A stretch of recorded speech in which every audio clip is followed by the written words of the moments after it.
আমার পেছনের এই ছবিটা দেখুন, একবার দেখুন, দুইবার দেখুন, বারবার দেখুন। বাংলাদেশ অস্ট্রেলিয়া প্রথম ওয়ানডে ম্যাচ চলাকালীন সময়ে ঘটনাটা তো আমরা দেখেছি। এরপরও আমি গিয়ে ইউটিউবে বারবারই ওই ভিডিওটা দেখছিলাম।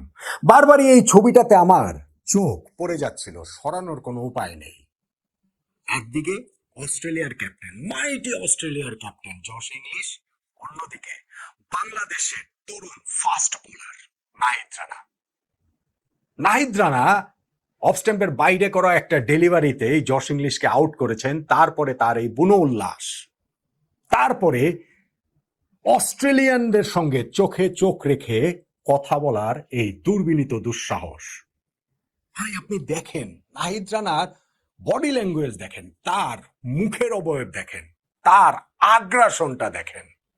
অস্ট্রেলিয়ানদের সামনে বাংলাদেশের কেউ এই রকম ভাবে এগ্রেসিভ তারা হচ্ছে কি ওই অ্যাটিটিউডটা দেখাচ্ছে এবং সেটা খুবই যৌক্তিক মনে হচ্ছে। বাংলাদেশের ক্রিকেট সক্ষমতার এত দুর্দান্ত ছবি আমি আসলে বহুদিন দেখিনি। প্রথম ওয়ানডে ম্যাচে অস্ট্রেলিয়াকে বাংলাদেশ হারিয়েছে, সহজেই হারিয়েছে। অস্ট্রেলিয়াকে একেবারে বিধ্বস্ত করে দিয়েছে বাংলাদেশ। সেই যে 21 বছর আগে সোফিয়া গার্ডেনে আমরা ম্যাচ জিতেছিলাম অস্ট্রেলিয়ার বিপক্ষে, মোহাম্মদ আশরাফুলের সেঞ্চুরিতে, আফতাব আহমেদের সেই ছক্কায়, সেইটাকে আপনি অঘটন বলতেই পারেন। কিন্তু এই যে প্রথম ম্যাচটা যে বাংলাদেশ জিতলো, ওইটা আমাদের ক্রিকেট রূপকথার অংশ, কিন্তু অঘটন। কিন্তু এই প্রথম ম্যাচটা এই সিরিজে যে বাংলাদেশ জিতলো, সেইটাকে কি অঘটন বলার কোনো উপায় আছে? উপায় তো নাই। কেননা বাংলাদেশ যেই ক্রিকেটটা এই দিন খেলেছে, গত কিছুদিন ধরেই খেলছে, তাতে করে কিন্তু এই সিরিজের আবহে ছিল যে না আমরা ম্যাচ জিতবো। আর এখন তার প্রথম ম্যাচ জিতে যাওয়ার পর ম্যাচ জিতবো মানে সিরিজ জিতবো মানে কি? বাংলাদেশ অস্ট্রেলিয়াকে এখন হোয়াইট ওয়াশ, বাংলা ওয়াশ করতে হবে বা করবে, ওই রকম একটা কনফিডেন্সের জায়গা আমাদের তৈরি হয়েছে। সেকেন্ড ওয়ানডেতে হয়তো আমাদের সেই সিরিজ জয়টা নিশ্চিত হয়ে যাবে এবং সেইটা করার জন্য বাংলাদেশ নিঃসন্দেহে সর্বোচ্চটা দিয়ে সব শক্তি নিয়ে ঝাঁপিয়ে পড়বে।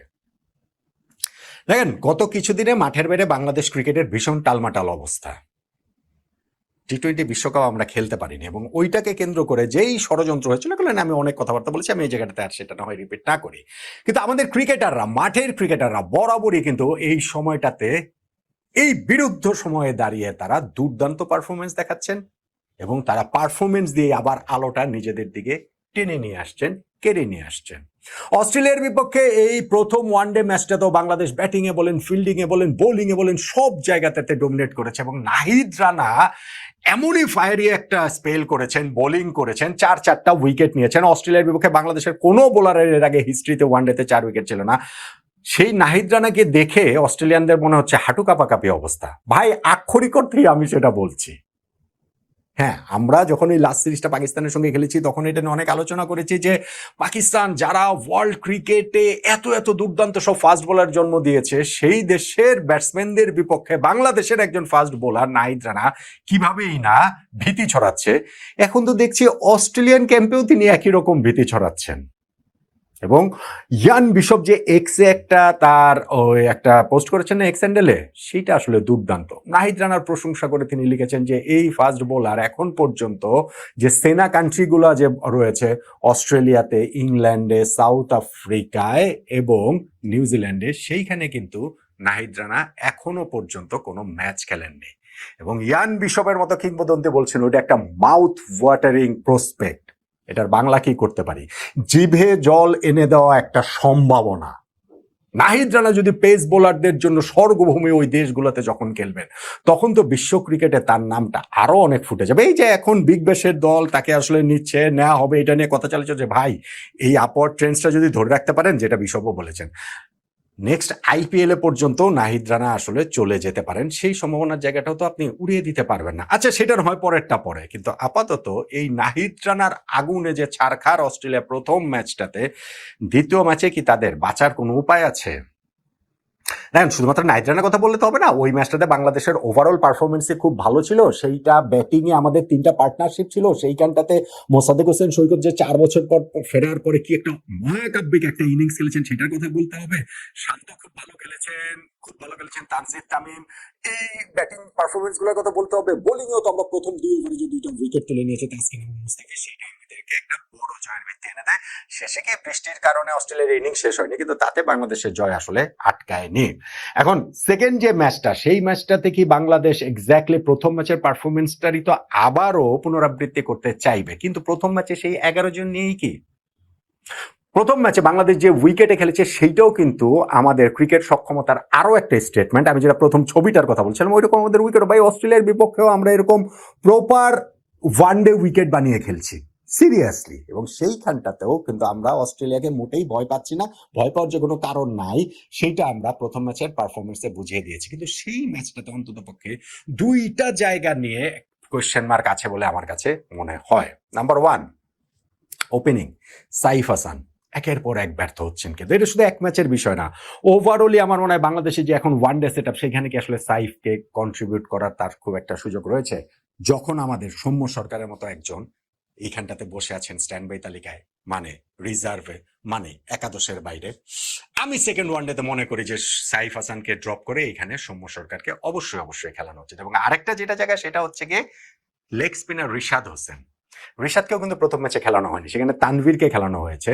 আমি মনে করি যে ভাই রিশাদকে আপনার খেলাতে হবে, রেগুলার খেলাতে হবে। 2027 বিশ্বকাপ মাথায় রাখলে রিশাদ আমাদের জন্য একটা বড় ট্রাম্প কার্ড হয়ে যেতে পারেন। ফলে এইখানটাতে মানে আমার নাথিং এগেন্স্ট তানভীর কিংবা আমাদের অন্য কোনো স্পিনার, অন্য কোনো বলার বিষয়টা তা নয়, কিন্তু রিশাদ আমাদের জন্য একটা জেনুইন অ্যাসেট, ঠিক যেমন আমাদের জেনুইন অ্যাসেট হচ্ছে গিয়ে নাহিদ রানা। ফলে আমি তানভীরের জায়গায় রিশাদকেও এই ম্যাচের একাদশ দেখতে চাই। যদিও আমি জানি যে বাংলাদেশ টিমের ক্ষেত্রে অনেক ক্ষেত্রে হয় যে আমরা উইনিং কম্বিনেশন সেটা ভাঙতে চাই না, ওই জায়গাটাতে আমাদের একটুখানি দ্বিধাদ্বন্দ্ব কাজ করে।